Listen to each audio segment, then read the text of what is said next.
D'abord, l'essentiel de l'actualité avec vous, Fanny. Bonjour, Fanny. Bonjour, Je le François. disais, l'alerte enlèvement a été déclenchée en toute fin de nuit par les Oui. autorités. Elle concerne 3 enfants très jeunes, confiés à l'aide sociale à l'enfance. Ils ne sont âgés que de 6 semaines à 2 ans pour la plus âgée, enlevée jeudi à Épinay-sur-Seine, en région parisienne. C'est là qu'on vous retrouve Hugo Smag.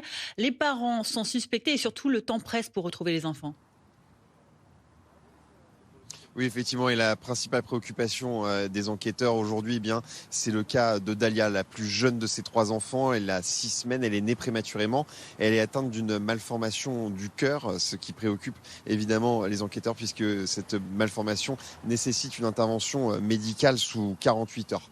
3 enfants, des frères et sœurs. Il y a également Eline, 2 ans et demi, et Naël, 18 mois. Une enquête a été ouverte par le parquet de Bobigny du chef d'enlèvement de mineurs en bande organisée.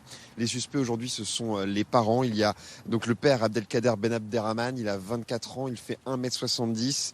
Il est décrit comme étant mince avec des cheveux bruns et des yeux bruns. Et puis la mère de ses enfants, Shaima Attab, elle a 20 ans, elle mesure entre 1m62 et 1m65. Elle est également décrite comme étant mince avec des cheveux et des yeux bruns. Ils sont susceptibles de tenter de quitter le territoire national. Si jamais ils étaient repérés, il est préconisé de ne pas intervenir, mais bien de contacter le 197 afin d'être mis en relation avec les services de l'État. Merci Hugo Smag en direct de la Seine-Saint-Denis avec Julie Ben Moussa pour les moyens techniques. Dans l'actualité également, Emmanuel Macron qui appelle tout le monde au calme et annonce une réunion gouvernementale la semaine prochaine concernant les groupes d'action violente. Une mise au point avant la messe et la marche en hommage à Quentin de Ranc qui sont prévues à partir de 14h aujourd'hui à Lyon.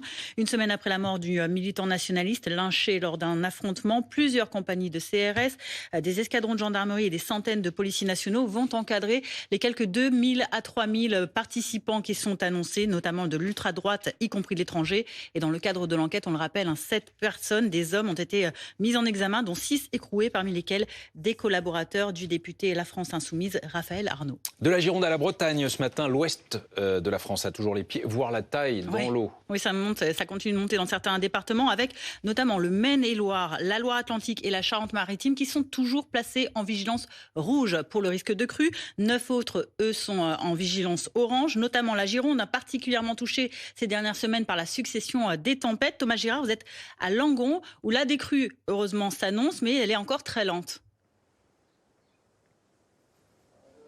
Tout à fait, lentement, une image vaut mieux que 1000 mots. On a toujours les pieds dans l'eau ici à Langon. Une baisse des niveaux d'eau est bien constatée dans le département, mais une décrue qui va prendre du temps, comme vous dites. Regardez juste derrière moi, ici les quais de Langon, mais également certaines rues sont toujours inondées par la Garonne.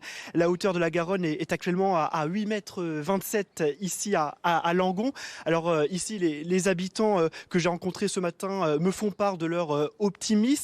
Le niveau d'eau baisse à vue d'œil, même si le travail de nettoyage va être particulièrement long. Certains ont déjà entamé ce nettoyage, notamment pour beaucoup de commerçants, pour beaucoup de restaurateurs. Alors il faut dire que ces habitants n'ont pas le moral ce matin face à cet épisode de crue.